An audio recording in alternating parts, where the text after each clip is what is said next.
What are we tilting this morning? What are we tilting? Juan, he's tilting Aaron Jones and Mike Davis. Yeah, we can tilt those guys. We're tilting Russ Wilson. Oh, yeah, we can tilt Russ Wilson. A Rocha is tilting Michael Thomas. Yeah, we can tilt Mike Thomas. What's up, guys? It's Monday. DFS lineup reviews. Had an okay day across all the sites, DraftKings and FanDuel, even the RotoGrinders Single Entry series. We're going to go through that today. I'm a little upset because it could have been a better day. These are the weeks that I try to do well on, the low-scoring weeks. We were in the Game Changer, the $1,500 single entry. We talked about it on the Tilt Space last night. Osimo took that one down. Contrarian player. The contrarian players do well on these low-scoring weeks here. Let's pull up the spreadsheet. The spreadsheet that logs everything having to do with the Bankroll Challenge. This week, one interesting thing, the smaller SPY was even smaller. Normally 2,222. This week, 1,666. Did min cash there. The old 1.5 min cash. I had two Kyler teams, two Kyler nuke teams, different kind of builds there that I actually tailored to the contest size. So we'll take a look at that. And then in the bigger SPY, decent showing, top 8% finish here. 2.5x, 2.5x Pete. Thank you, guys. Yeah, the Tilt Space is fun. I have a link to the week 10 version below. We did 2 hours yesterday. Holka, Leone, and I live sweating, tilting. Games didn't get going. Sweat didn't happen, Pete. Yeah, we thought it could have gotten going there. But again, I was not making any money until that Hail Mary there. Wow. CHM boss in the RotoGrinders chat. DK Metcalf sucks. This is where we're at. The dude just destroying, scorching the earth for 3 or 4 weeks in a row. And he has one dead week, and now DK Metcalf sucks. Wow. You guys are fickle. Seemed like all the contests were a little smaller this week. Yeah, I have no idea if that's like part of their default algorithm, if they generally see a drop-off in interest. I know a lot for season-long people, now is a time once people come to grips that they're not making their fantasy playoffs, views, downloads, everything across the board is down. You know what's not down? Subs on my channel. We crossed 2,000 on Friday. Thank you, guys. If you're watching and haven't subscribed, please subscribe. It's been fun doing these videos this year. Oh, we're going to talk Cole Beasley, Willis. We're going to talk Cole Beasley. Let's just get into it. Let's pull up my first SPY lineup here. This was a tough week because I felt like outside of Tua, I did end up having one Tua lineup, but I felt like you should pay up for quarterback this week. And I knew Kyler was going to be popular. And I knew Nuke was going to be popular, but I didn't see a ton of separation from any of these 6 or 7 elite wide receiver plays. They were all just bunched up for me at ceiling projection, at ownership projection. So it was one of those, I'm just going to play who I want, and then I'm going to build from there. And I wanted to play Kyler and Nuke here. I thought kind of the salary and the public sentiment on Nuke had kind of dipped because of his past 2 dud weeks. He'd been injured a little bit a couple weeks ago. Then last week he was drawing a ton of pass interference penalties and wasn't getting the box score numbers we had come to enjoy from him. So I wanted to go back to the well there. And then I said, all right, I'm going to just do a double stack. Might as well get Kirk in there, 5,700, palatable price tag. And then the big kind of differentiator, I knew if I did a Kyler double and brought it back with Diggs, that was going to be a very popular construction. And knowing I also was going to play Mike Davis no matter what, I thought that was too many chalk pieces. So I needed to save some money. I needed to get a little unique. I made the pivot to Cole Beasley. I didn't make that late. I had this lineup in. I didn't end up making late swaps on this. And we can talk back through some of the late swap stuff. Obviously, in the early games, all I had was Fournette, Davis, and Hawkinson, McLaurin. So I kind of knew where I was at. Beasley ended up being a nice pivot. I think Beasley is one of those guys I wouldn't really just consider if I was just building off of my gut. You know, I'd want to pigeonhole him into the slot role, but shout out to Derek Carty. He had Beasley projecting very well in the blitz. And I think the thing that flies under the radar with Beasley a little bit more than your typical slot wide receiver is just that he has a decent role in the red zone. They will scheme him and get him targets there, which gives him a higher ceiling than I think, you know, maybe your Danny Amendola's of the world. So I thought that ended up working out obviously well. One of the things that's tilting is I had a ton of little combinations around Terry McLaurin. You know, in our tilt space lineup, if I have that here, where is it? Right here, we did a DeAndre Swift, Terry McLaurin. That was obviously a really nice correlation. On this one, I decided to mix it up. I thought I'd go Hawkinson here. Obviously, I wish. I mean, a really nice pivot here. And again, I wasn't considering this, but if I have DeAndre Swift instead of Fournette, and then I have Gronk instead of Hawkinson, looking at that correlation with Mike Davis and Gronk, I mean, then this lineup is really smashing. So again, one of those things where you're correlating, you're trying to find the right puzzle pieces. Sometimes they all don't perfectly come together. That's just what happens. The Hawkinson thing, I was wondering if I should have been a little bit more sensitive to the fact that he missed Thursday's practice with the toe, then came back in limited practice on Friday. You know, he was active. Team said he was good to go. No Kenny Golladay. Past 2 weeks, he had 18 targets without Golladay in the lineup. Wanted to correlate with McLaurin. And man, can we talk about tilt? My version of tilt was that game not going to overtime because I had a ton of Swift, Hawkinson, and McLaurin across my lineups, and to miss out on overtime there because of that, what was it, a roughing the passer? And then he nails a 60-yard field goal. I mean, oh boy, the tilt. Terry McLaurin, 5 yards from the bonus on DK heading into overtime. Whew. That was probably the thing I tilted the hardest yesterday. Let's check in on the chat here. Yes, Dolphins, fins up, man. They look good. They look real good. Please don't gloss over the Uncle Len play. No, I won't gloss over it.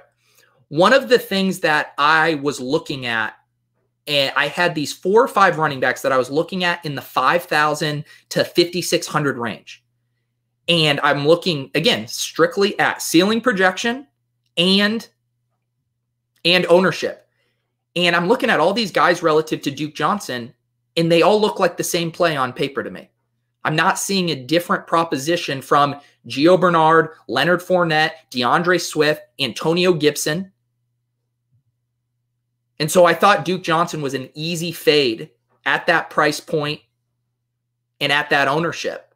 And I just didn't get the right pivot here. You know, again, I was trying to correlate in many ways as I could. Leonard Fournette had 6 targets last week. Cardi had him with the highest ceiling, I believe, of those guys in that bunch. I can actually pull it up here. Let me go to my stacks. This was the thing I was looking at here. See this chunk here? Fournette, Swift, Gio, Duke, Jarek, McKinnon. All in this range. 24.6 was his ceiling projection on Fournette. And I'm looking at the ownership here. Higher ceiling than Duke at 1/4 of the ownership. Plus he correlated with the really chalky Mike Davis. So that was the thesis behind the Lenny Fournette play. Let's see here. Rojo fumbling. Told my buddy to fade Rojo and he's tilting me. Oh yeah. Oh yeah. I do just want to pull back. This isn't a show for I told you so's and anything, but I just want to remember, guys, like, let's pull back. Last week, Dalvin Cook hits, and everyone's saying, how could you overthink it? How could you, not play that play? Well, this week, Aaron Jones didn't hit. Aaron Jones was, what was he, like 40% owned in these contests? I don't know if I can find him here. He probably won't be in the top of any of these lineups. Oh, there he was. Where was he? I just saw him. Aaron Jones, 51%. The chalk sometimes fails, guys. Mike Davis fails, but it can fail at 4,000 much more than it can at 7,100. You couldn't win the Millie Maker with Mike Davis, but you could win small field tournaments with Mike Davis. So that's just a gentle reminder when we do this hindsight bias thing, the results based, the week that happened before, let's not forget weeks like this where the chalk flops. These are the weeks we're trying to win. Let me go back to this lineup if there's anything else interesting here to consider. You know, I will continue to admit I thought it was a tough week for late swap, but I'm also admittedly a little lazy with late swap. I did have a decent amount going here. So when I know Mike Davis doesn't smash and I know TJ Hawkinson doesn't smash, I probably need to look for more leverage. Maybe the Christian Kirk play, although I didn't even think he was going to be that high owned. So I don't know. I don't know if this is a leak. It was, you know, even with our tilt space lineups, we were reworking lineups. And because the ownership was so spread out, because we didn't have as many data points, we didn't know where the Keenan, the Michael Thomas ownership, all of that was going to fall, the Parker. It made it really hard to know where you were actually getting leverage unless you went super, super off the board. You know, obviously in hindsight, guys like Josh Jacobs ended up being very good leverage on some chalk. And we knew he was going to be low owned. But once I had the shell of the double stack and the bring back, and I knew Beasley was going to be really low owned, it was hard to get off of that construction, especially because I had my lower owned plays go early. So not ideal. You can see how things could have come together here. Like I said, just a few little pivots. If I'm playing Swift with McLaurin and then I'm correlating Gronk with Mike Davis, I mean, that's a very logical pivot I could have got on based on how I like to correlate these lineups. Let me see here. Let me check in on the chat. Question for making lineup for contest sizes. Is playing more than a stat QB wide receiver and a bring back wide receiver in contests with over 100K entries bad since you have to be too perfect? Well, that's a good example of just to show you my two lineups here. So this was, you know, more of your classic double stack with a more contrarian bring back. I thought that was better for a field size this big of 5,555. Now you'll notice in the smaller SPY, I ended up doing a skinny stack. I did Kyler to Hopkins and I did bring it back with the chalky Diggs, but then I was fitting in these other plays that I wanted. I really wanted to play Michael Thomas. I played him as a one-off. I played Miles Sanders as a one-off. And then I had Hollister and Reynolds as a cheap correlation down here. And I thought it was more viable in this smaller field to have the stock chalkier skinny stack. So to answer your question, I think over 100K entries, I don't think a double QB bring back is bad. I do just think it is harder to be perfect. Hopefully we get some people kind of running some data on that soon too, because I think when you review the top lineups in those big 100K lotto contests, you see it both ways. Sometimes it's hitting the 9-leg parlay. Sometimes it is just getting on the right game stack. I can't keep up with the chat today, guys. When I got the news that Swift was starting, I really needed to reevaluate my lineup and get him in over Davis. Cash across the board with that play. So here's the thing. I saw that report too. First of all, in general, like the starting snap stuff doesn't mean anything. Kenyon Drake started for the Cardinals yesterday. He got the first snap. It doesn't mean anything. I do agree that it gives you a little bit vote of confidence. Hey, maybe the team's making a concerted effort to feature this guy more. Maybe he sees an uptick in targets, but I do not trust. I don't like to trust these reports, and I don't like to trust Matt Patricia. I thought DeAndre Swift was a good play in a vacuum, and it makes you feel better about it when you have him in your lineup. But I don't think you see that report and you go and jam him everywhere. I actually think that's a losing strategy overall if you're making lineup decisions that are that impacted by, I don't want to say a hearsay quote, but just a rumor, you know? So I wouldn't beat yourself up on not jamming DeAndre Swift because of that report. What was it last week? What did we get off of when we were so tilted? What was it? It was the Rappaport report. I can't even remember it now. But we all made a decision based on that, and we got burned. Let's see here. Ian, hey Pete, what do you think of the lineup that won the play action contest in DK? I think that'll be great to talk about. What is that? Is that the $3? Is that the $3 play action? I don't want to like go poking around on the screen. I can send me a link to it on Twitter and I'll pull it up or something like that. Yeah, Emily says, didn't think Detroit would actually give Swift that many touches. You know, his role was increasing, but I still was spooked last week. Kerryon Johnson, Adrian Peterson both had 3 catches each. Oh yeah, the CMC. That was the rap report. Yeah, that was tough. Yeah, that's literally what I'm saying. I'm saying I learned from that mistake. We're not doing that stuff. We can't be bags blowing in the wind.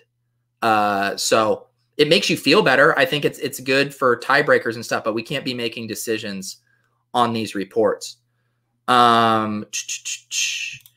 Mike, I keep hearing about fading the chalk means you have to get less things right in your lineup, but that's simply not true. You have to get the chalk missing and get the contrarian plays too. No, that's not the case because you have 2 ways of winning when you aren't playing chalk. The chalk can fail or your non-chalk can outperform the chalk. There's 2 paths to winning.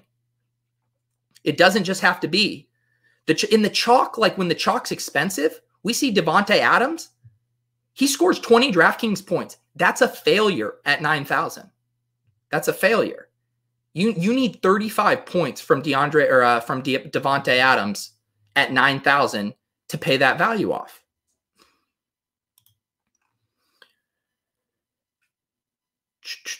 Did I make a late swap list before 1 p.m. kickoff? Yes, although I will admit that my primary thing I was looking at was Chase Edmonds. If Kenyon Drake didn't go, he was a guy that I really wanted to get into my lineup. So I was making contingencies about that. You know, the other thing I was doing here in this lineup, no, not this one. Where is it?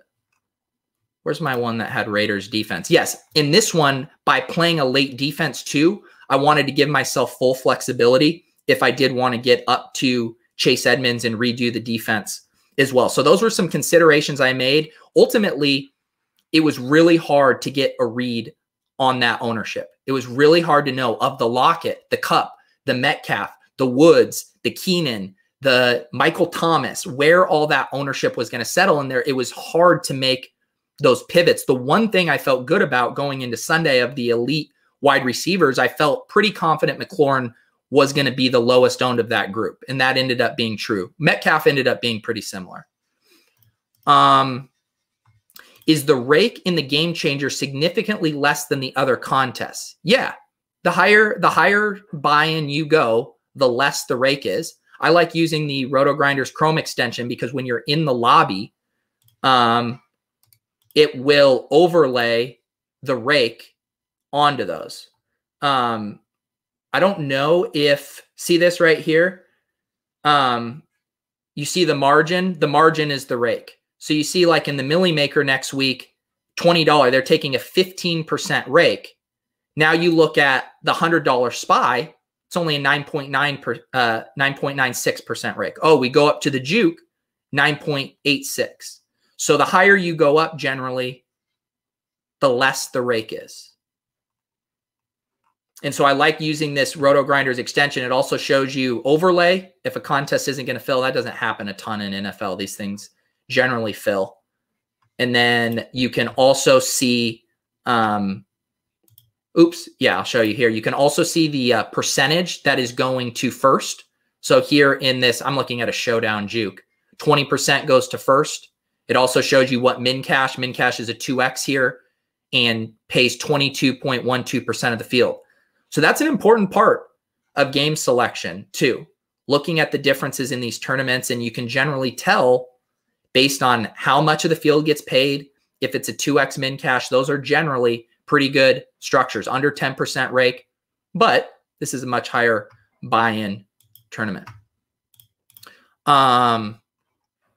No, you're good, Mike. We're all figuring it out here together. We're all learning. We're all trying to get better.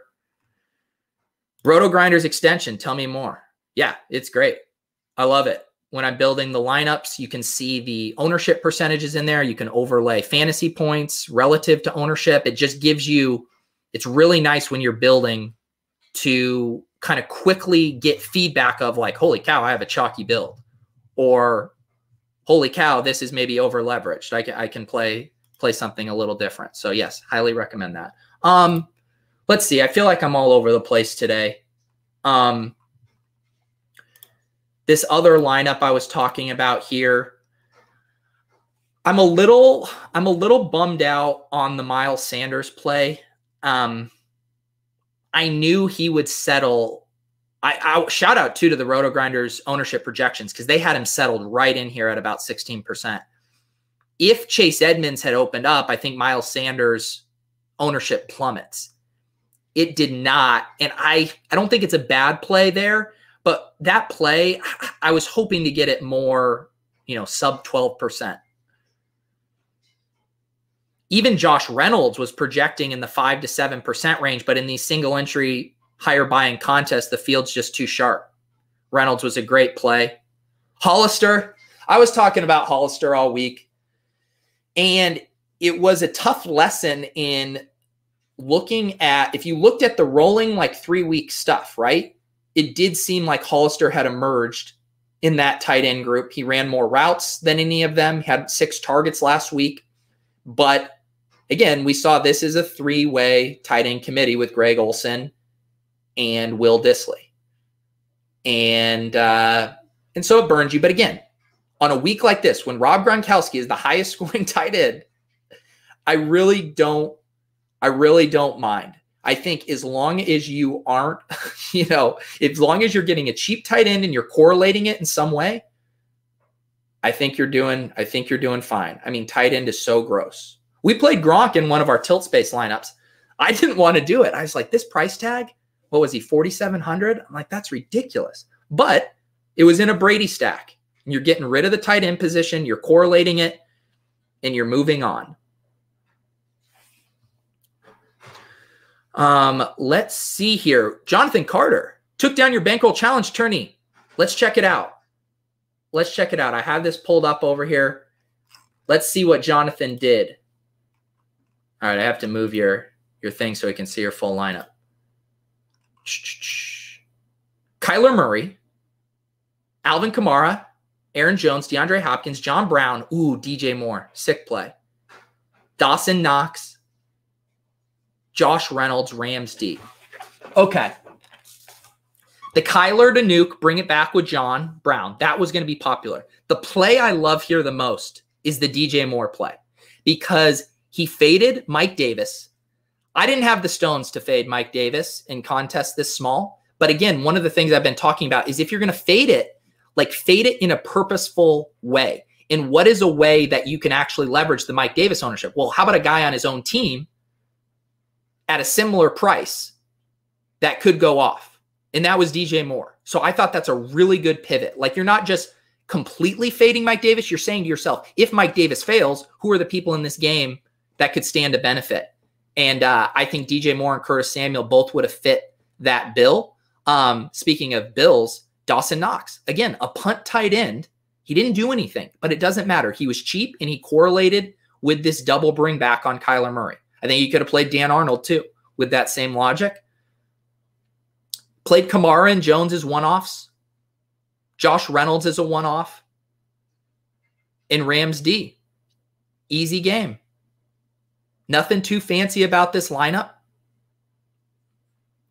I mean, when you really look at it, it was 2 really nice plays. It was the Alvin Kamara, who got lost in the shuffle. We saw ownership concentrating around Aaron Jones, Mike Davis, and Duke Johnson. Miles Sanders to a lesser extent.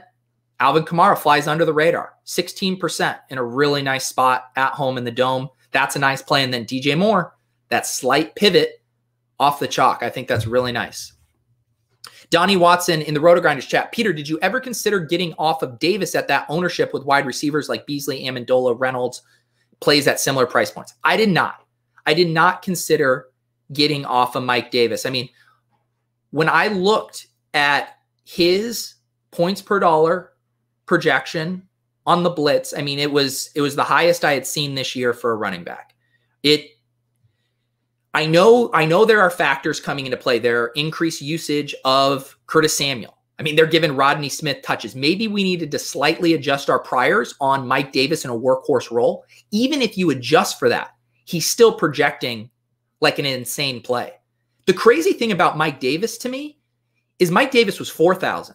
I think if Mike Davis was 1,500 more, 5,500, I think he still carries similar ownership. So to me, that says he is a smash play at 4,000, even at 63% here. At 4,000, getting you 8.4 points, and it doesn't even bury you. I don't think it was bad if you leveraged it smartly, you know, if you played the DJ Moore or Curtis Samuel stuff, trying to get direct leverage on it. But I don't think just outright fading it for the sake of fading it was necessarily good. We just don't get too many of these spots a year. And I know people were worried about the Tampa Bay defense, yada, yada. He also left the game for a little bit with his finger injury. And it was tilting. Don't get me wrong. It was very tilting to see Rodney Smith getting carries. But I'm going to TTP this one. I'm going to trust the process. Did not think Mike Davis was bad chalk. He should have been priced up around 6,000. He was 4,000. I'm going to take that discount. It allowed me to get in some of these higher end wide receivers that I really wanted to play this week. Yeah, Matthew says, I'm honestly shocked he wasn't higher owned. I was too. Yeah. So, yeah. Yeah, you guys, if you're wondering about the confusion about the chats, the way my thing is used, this is streaming on both my channel and the RotoGrinders channel. And for whatever reason, this StreamYard, it only allows me to pull in comments from my channel because that's where I'm plugged in. But we're pushing it to the RotoGrinders channel. But don't worry, I check in on both chats. I love you all. I appreciate you guys hanging out this morning. And we're working through it. We're working through these lineups. I want to pull up too. I had a decent lineup in the RotoGrinders Single Entry series. This is the, they have this going on. They have it at 3 different price levels, $100, $33, and $5. I finished 76th out of 2,000 in the $100 one. Dink piece up at the top. We actually had pretty similar lineups. I actually had a very similar lineup to first place, but this was, again, I was very heavy on DeAndre Swift, had him with Terry McLaurin here. Let's make this smaller so we can actually try to see this. Kyler Murray to Nuke, Diggs, did the skinny there. Correlated Everett with Lockett paying down at tight end. Ate the Mike Davis chalk. Cleveland Browns, I mean, nothing too fancy here. Finishes in 76th place, mainly because of the DeAndre Swift play. Running back was so gross that even having a guy at that price point score 23.4 points. Like when you look at first place here, I mean, super similar lineups. Actually, no, that wasn't the lineup. Maybe it was Dink I meant had a super similar lineup. Yes, Dink had a very similar lineup to me. Terry, Swift, Diggs. I wonder if Dink made this pivot to Josh Jacobs. I think Josh Jacobs was such a good pivot because, again, like I said, there was a lot of confusion or uncertainty, I should say, in that 4 p.m. slate as far as where the ownership was going to settle. But we knew one thing for certain. Josh Jacobs was going to come in very underowned. I think that was a very sharp play, whether he had it in from the outset or made that pivot there. At what point is someone's ownership outweigh their potential? Like at what ownership should you auto fade in a tourney? Well, I think it's all relative to the points per dollar value that they're offering, right? When you looked at projections, Mike Davis was projecting like a quasi bell cow back at 4,000. So it's just like a thought experiment. Would you play? I'm trying to think of like another quasi bell cow back, maybe a James Conner. Would you play James Conner at 4,000? I think ultimately we just have some kind of anchoring bias based on these names. Like, oh, it's a backup. Why? I mean, he can't be a bell cow. But we've seen it. We saw it from Mike Davis. And I'm admitting that the role had slightly changed. But even with factoring that in, which the projection systems did, he's still projected as a smash value. So to me, that's why I got off of Devontae Adams, because I didn't think his projection in points per dollar at 9,000 in that game environment outweighed the risk of also having the downside in the ownership. It's a mixture, right? It's the Gilcast, the art versus the science. It's more of an art. It's more of a science. You look at the numbers, the science aspect of it. There's that. And then there's the art, projecting the ownership. Is there paths to direct leverage if you are going to fade him? Yep. And it all depends on contest selection too. Most of the contests I'm playing, the ones we were playing with in the tilt space, the juke and the game changer, those contests are 300 people and less.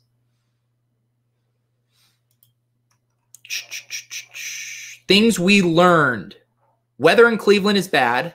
Fade. Green Bay weather, not so much. Also, is Valdez-Scantling heating up?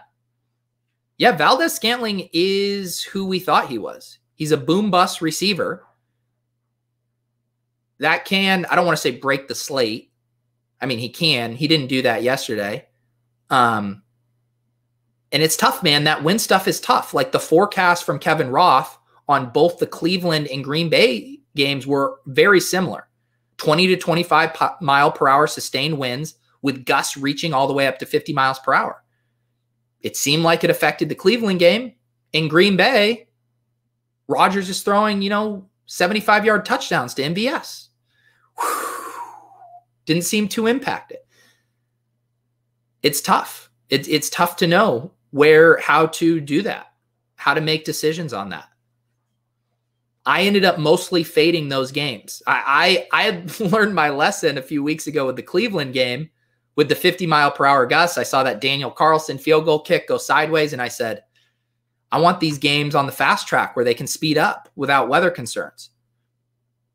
That ended up not being a perfect thesis for Green Bay, and I don't know how to pick and choose which game with projected 50-mile-per-hour gusts isn't going to be the one that's actually impacted. I don't know. Nick, Pete, I use Claypool as a one-off like you've been advocating. Worked nice for me in the Tampa Bay stack, fading Davis. Lineup could have done real damage, but I brought it back with Samuel instead of Moore. No, I think that was really sharp. If you were fading Davis, you did it with a Tampa Bay stack and used a guy who is literally direct leverage on him. Samuel stealing carries in the red zone from Mike Davis. You didn't land on Moore, but I think the thought process there is solid. And Claypool, yeah. We love to correlate. It eliminates the number of things we have to get right. But Claypool has shown he has a massive ceiling. He can get there by himself because they're using him in the red zone. They're, manufacturing these rushing packages for him. He had 13 targets last week. I think I saw he has 9 touchdowns in 9 career games. I mean, these rookies, man, these rookie wide receivers are absolutely exploding down the stretch here. I think we're going to see more of it. Michael Pittman. I think we have big games coming from Denzel Mims. I think we're going to get big games from Jalen Reagor. Brandon Ayuk we saw yesterday. These dudes are legit.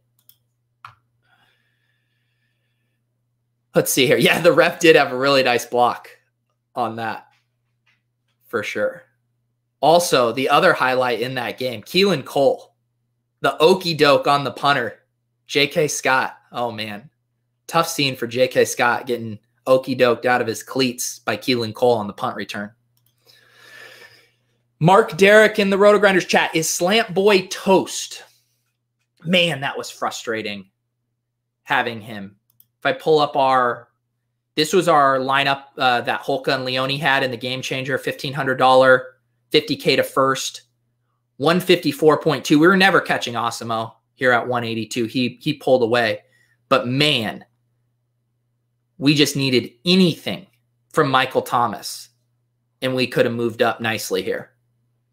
Is Michael Thomas toast? I'll tell you one thing. I don't think Jameis Winston is good for Michael Thomas. I don't think he's the stylistic fit we want. We want the slants, the precision routes, the ball coming out, 7 yards off the line of scrimmage from Drew Brees, 10 catches, hits the bonus, gets a slant into the end zone, yada, yada, bada boom.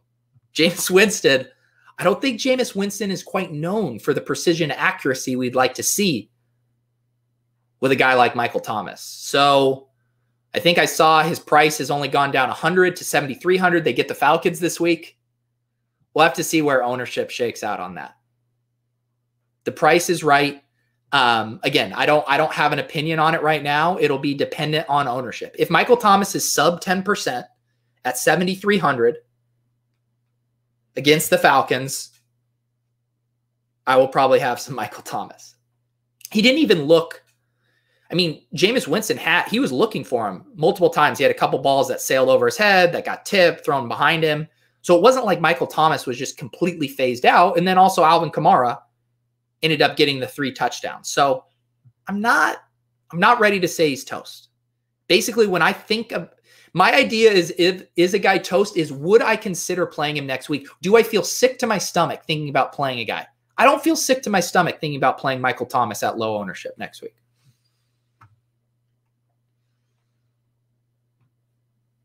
Yeah, let's pull up. This was the winning roster here. Josh Allen double stack to Diggs and Beasley. Beasley ended up being the difference maker. One really interesting thing here, no bring back on this lineup. And then again, correlated Parker and Henry, ate the Davis chalk, but then got on Kamara and Claypool. 2 really nice one-offs. 182.16. What would that have done in the big spy? Would have been pretty nice. 182.16 would have finished 8th place in the big spy as well. 8th place for 4,000. So a very nice lineup there. As we wind down here too, I wanted to recommend something. So Alan Lem over at RotoGrinders, he posted this article last night, The Mental Side of DFS. And I thought it was a very, very good read. I'm actually going to paste it in the chat right now. Let's see if this, it won't let me post it in the RotoGrinders chat, but I will post it in the comments, or you can hit me up here. But it's just a very good post about kind of the ups and downs that we have as GPP tournament players in DFS. And it was just, it was comforting to know that other people go through this, that when you're really trying to build the best possible lineups, that also means you're going to lose a lot of weeks. And that takes a psychological toll. There was a line in here that I also wanted to highlight. See if I can find it here, because I thought it was a really good line. Here it is. To put this in DFS terms, you could be wrong 49 of 50 nights. But when you are right that one night, it should more than make up for those 49 losing nights. The problem is that for many of us, being wrong 49 of 50 nights is mentally taxing. So sometimes we find more comfort in making safer choices in our DFS play that minimize those losing nights in exchange for tournament winning upside. Or said more simply, sometimes we find more comfort in min cashing more often so we don't have to feel the sting of losing. I fall into this trap often. I thought this was so well put. And it's applicable to both like mental health and stuff, but also just being a good GPP player. I did this constantly last year. I was a bad DFS player. I would come on here and do these streams. I'd eat shit week after week. I felt myself tightening up, making more conservative choices so I didn't have to publicly admit I was eating shit in these contests. But then you're playing suboptimally.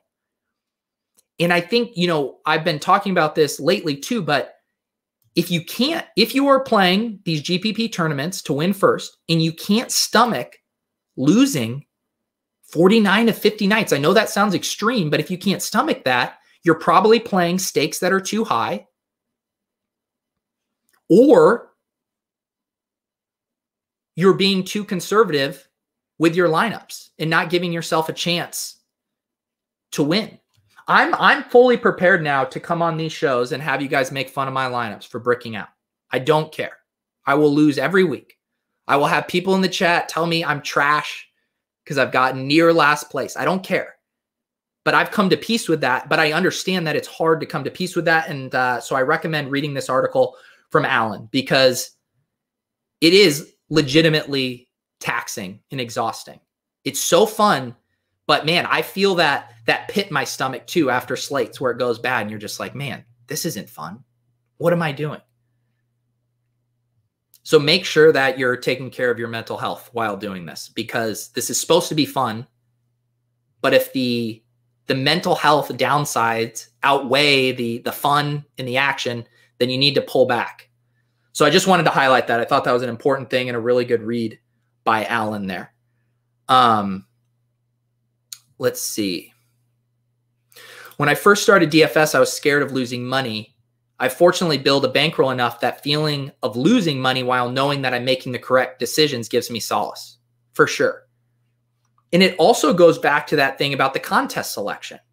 If I play the Millie Maker lineup or the Millie Maker contest every week, and that's all I play, I can't live and die by the results in the Millie.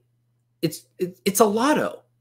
So you have to set your expectations relative to the contest. That's why I like playing in these smaller field contests because I know I'm not going to have to go 50 slates before having a decent score.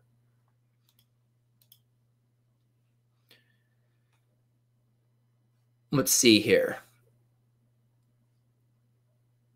Oh, Brandon, why are all the higher entry price contests besides the Millie scoring low points like 175? Well, there's two reasons. One, it was a lower scoring week. We just didn't see a ton of points. I mean, Rob Gronkowski was the highest scoring tight end. What did he have? 14 points? We didn't have any of the 45-point, 50-point games from running backs. It was just a lower scoring week. And then when the field is smaller, the winning scores are going to generally be smaller. There's less people with a chance to get a high score. I mean, let's look at the Bankroll Challenge.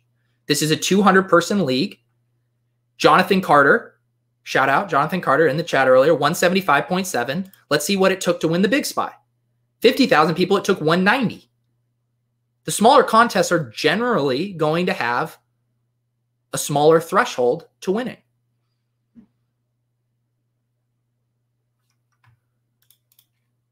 What's up, Jordan? People know about 100 well-known names in DFS who they see at the top of the leaderboards, but they don't realize that when one wins, 99 of the others lost. It gives the illusion that they always win. For sure. I remember this too with Ricky D. Ricky D, friend of the Swolecast, great DFS player, won $1 million on one of the Monday short slates earlier this year. I think it was when there was the KC Buffalo doubleheader that night. But I also remember Ricky D posting his graph from tournaments last year in the fall. I think it had like a $600,000 downswing on it. It might have been even more. He plays absurd stakes. There's the yin and the yang to this stuff. And that's why I don't mind rolling around in my own shit on a Monday because it's a good reminder. It's not just all hunky-dory. It's not all winning tournaments. To win tournaments, you must be willing to lose. And I think that's a good point too. I mean, screenshots are fun. We should all celebrate it. But that's why I think it's also important to post the losing graphs, talk about the ups and downs, roll around in a lineup that completely bricked, because that happens too. That is a reality about things that I think Alan hit on really well. Even as Jordan mentions, for the best of the best. The reason they're the best is probably because of good bankroll management. They are able to remain solvent. And also, they don't get conservative. They're willing to keep going for first week after week after week. Matt, I don't know what your lineup is, man. What's your lineup? I do have to, oh, there you are, Matt. We'll look at your lineup and then we'll get out of here. Aaron Rodgers, 0.5% to Devontae Adams. I dig it. I dig it. Any bring back here? Yep, bring it back with Chark at 1%. Ooh, Mercedes Lewis. It doesn't matter. The Adam Troutman bagel week. If you're correlating and it's cheap, who cares? DeAndre Swift, Josh Jacobs, the Swift-McLaurin correlation. I love that. Reynolds as a cheap one-off. Josh Jacobs correlated with the Raiders D. Easy game. Nice lineup, Matt. Nice lineup. By the way, I have the contest for week 11 is up. The contest is up. It's on my YouTube channel. It's the pinned comment. 200 people. Lots of good peeps. We'll review the lineup every Monday. It filled last week by, I think, Friday or Saturday. I need to get who's my contact at DraftKings. I feel like the Pete Bankroll Show needs a rake-free DraftKings league. We need it. Let's all start. Let's ask DK assist if we can get that, because this is already filling up at 200. We need a rake-free. What do we need? Like a 500 person rake-free 3 max? Make it happen, DraftKings. After all I've done for you.